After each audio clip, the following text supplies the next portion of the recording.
Hello friends, you are most welcome on my YouTube channel. किसी भी subject में अच्छे मार्क्स लाने के लिए सबसे पहला काम जो आपको करना है वो ये है कि आपको उसके सिलेबस के बारे में बहुत ही अच्छे से पता होना चाहिए। आपको पता होना चाहिए कि कौन कौन से टॉपिक सिलेबस में कवर है और कौन सा टॉपिक कितने मार्क्स का आएगा। इसलिए इस वीडियो में मैं आपको बता रही हूँ मैथमेटिक्स का सिलेबस क्लास 10th के लिए, सीबीएसई बोर्ड के स्टूडेंट्स के लिए। और ये सिलेबस स्टैंडर्ड मैथमेटिक्स वाले स्टूडेंट्स और बेसिक मैथमेटिक्स वाले स्टूडेंट्स दोनों के लिए है। तो क्या है सिलेबस, जानने के लिए चलिए इस वीडियो को स्टार्ट करते हैं।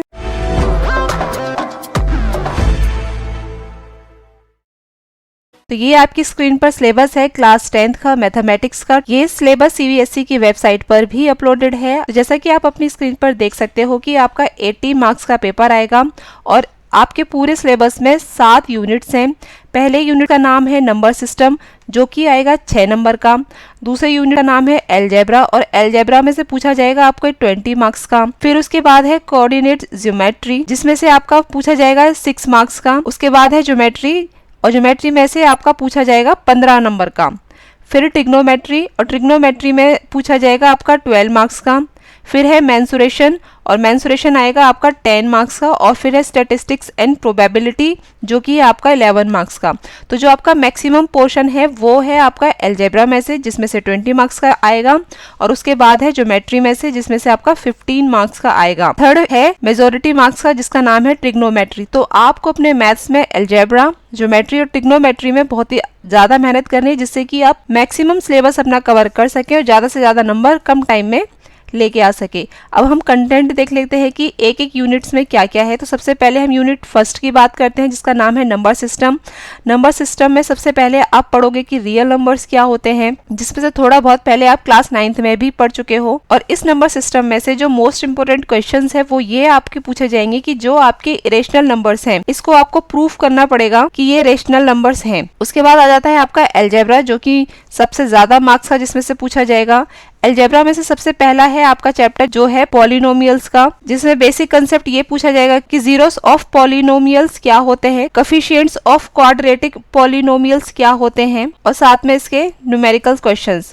उसके बाद नेक्स्ट चैप्टर अलजेब्रा में ही है pair of linear equations in 2 variables, जैसे ax plus by equal to c वाले फॉर्मूले के बेसिस पर आपके क्वेश्चंस पूछे जाएंगे। और इन इक्वेशंस को कैसे प्लस करते हैं, माइनस करते हैं, इन सबसे रिलेटेड क्वेश्चंस इसमें आएंगे। फिर आ जाता है आपका क्वाड्रेटिक इक्वेशन, जो कि इंपॉर्टेंट है और इसमें से ज्यादा एग्जाम से पूछा जाता है। अब अलग अलग क्वाड्रेटिक इक्वेशंस में क्या रिलेशनशिप होता है, इनको कैसे सॉल्व करते हैं, इनके फैक्टर्स कैसे निकालते हैं, और अलग अलग सिचुएशन के बेसिस पर आपको इसमें न्यूमेरिकल क्वेश्चंस दिए जाएंगे।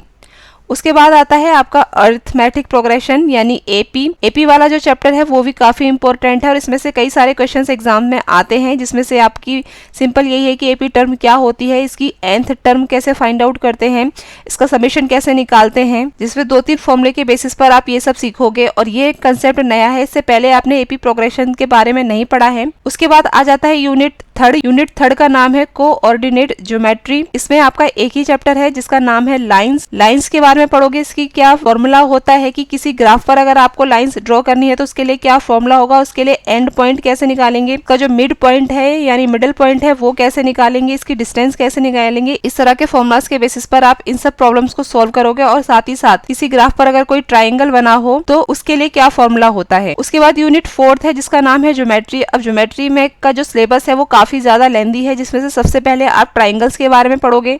सबसे पहले तो आप बेसिक्स ही पढ़ोगे कि ट्राइंगल्स क्या होते हैं, कितने तरह के होते हैं, उन सब की प्रॉपर्टीज क्या होती हैं, उनके लिए रिलेटेड अलग अलग फॉर्मूलाज क्या होते हैं। और जब आप ज्योमेट्री पढ़ोगे तो उसमें आपको बहुत सारी जो थ्योरम्स है वो प्रूफ करने के लिए आएंगी, जो कि मोस्ट इंपोर्टेंट है। पेपर में कई सारी थ्योरम्स प्रूफ करने के लिए आती है, उन्हीं के बेसिस पर क्वेश्चंस आते हैं।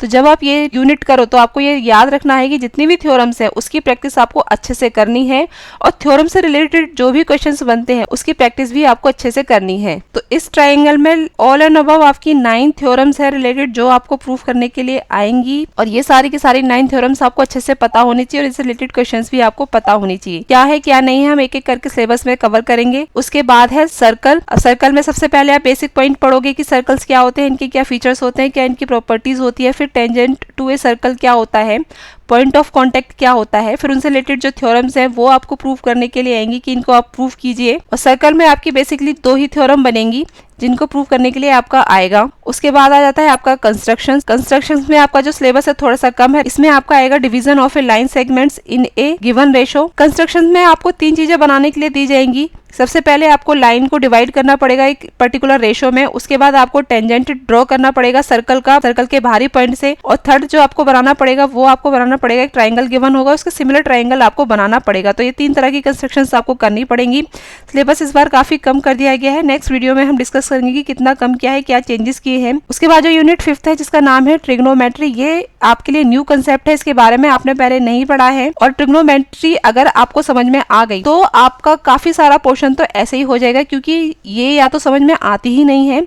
और अगर आती है तो इस तरह से आती है कि आपका क्वेश्चन पेपर में कभी भी गलत नहीं होता है। तो इसीलिए ट्रिग्नोमेट्री जब आप करो तो बहुत ही ध्यान से आपको करना है, इसके सारे फॉर्मूलाज आपको अच्छे से याद करने हैं। और ट्रिग्नोमेट्री करने के लिए मैं एक आपको पॉइंट बताती हूँ कि ट्रिग्नोमेट्री आपको कभी भी रटनी नहीं है, याद नहीं करनी है, इसको समझना है। और अगर आप एक बार समझ लेते हो तो लाइफ में आपको कभी भी ट्रिग्नोमेट्री में प्रॉब्लम नहीं आएगी। तो ट्रिग्नोमेट्री में आपके 3 चैप्टर्स है। फर्स्ट है आपका इंट्रोडक्शन टू ट्रिग्नोमेट्री, जिसमें आपको बेसिक चीजें बताई जाएंगी ट्रिग्नोमेट्री के लिए, उसमें बेसिक फॉर्मूलाज बताए जाएंगे। उसके बाद जो सेकंड चैप्टर है वो ट्रिग्नोमेट्रिक आइडेंटिटी से रिलेटेड है, जैसे sine square A cos square A is equals होता है 1, तो ये कैसे होता है और इससे रिलेटेड अलग अलग फॉर्मूला कैसे फाइंड आउट करते हैं, और फिर अलग अलग आपको प्रूफ करने के लिए आएंगे। लेफ्ट हैंड साइड वैल्यू को रखे आपको राइट हैंड साइड वैल्यू को फाइंड आउट करना पड़ेगा।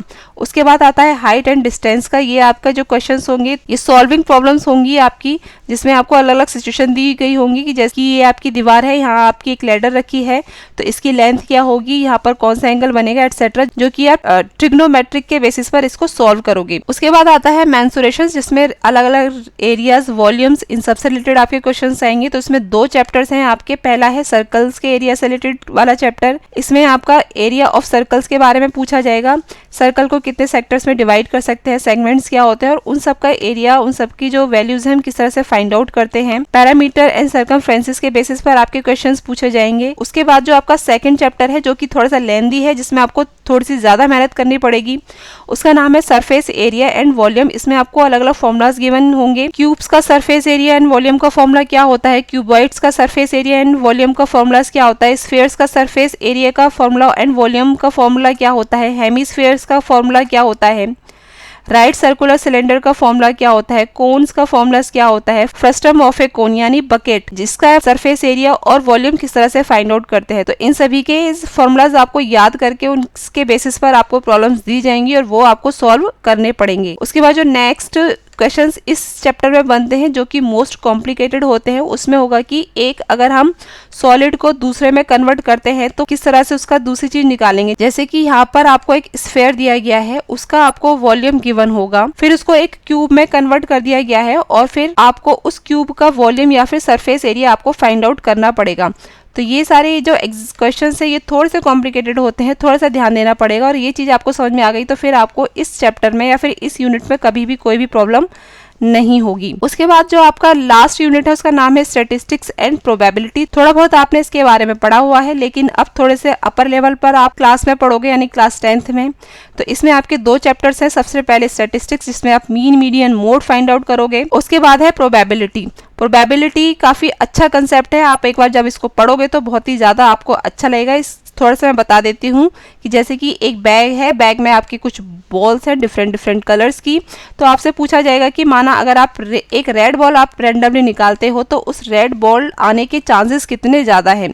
तो वो जो चांसेस हैं वही क्या कहलाती है, प्रोबेबिलिटी कहलाती है। अलग अलग फॉर्मूलाज के बेसिस पर आप अलग अलग तरह के क्वेश्चंस आप इसमें सॉल्व करोगे। तो ये हो गया यहाँ पर आपका सिलेबस कंप्लीट क्लास 10th का। और ये जो सिलेबस है ये स्टैंडर्ड मैथ्स वालों के लिए और बेसिक मैथ्स वालों के लिए दोनों के लिए सेम ही है, अलग नहीं है।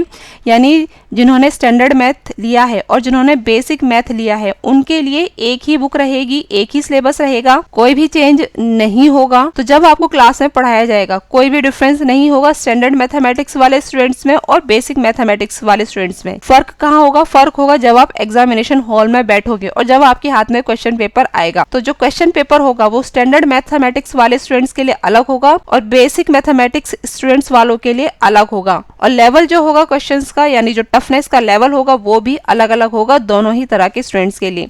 तो इसीलिए सिलेबस सबके लिए सेम है, लेकिन क्वेश्चन पेपर अलग अलग होगा। अब क्वेश्चन पेपर किस तरह का पूछा जाएगा 2021 में, उसके लिए एक वीडियो भी हम थोड़े दिनों में अपलोड करेंगे।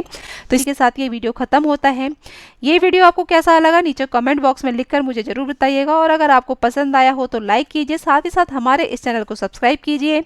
और अगर आपने सब्सक्राइब कर लिया है तो उसके लिए थैंक यू, साथ ही साथ वीडियो देखने के लिए भी थैंक यू।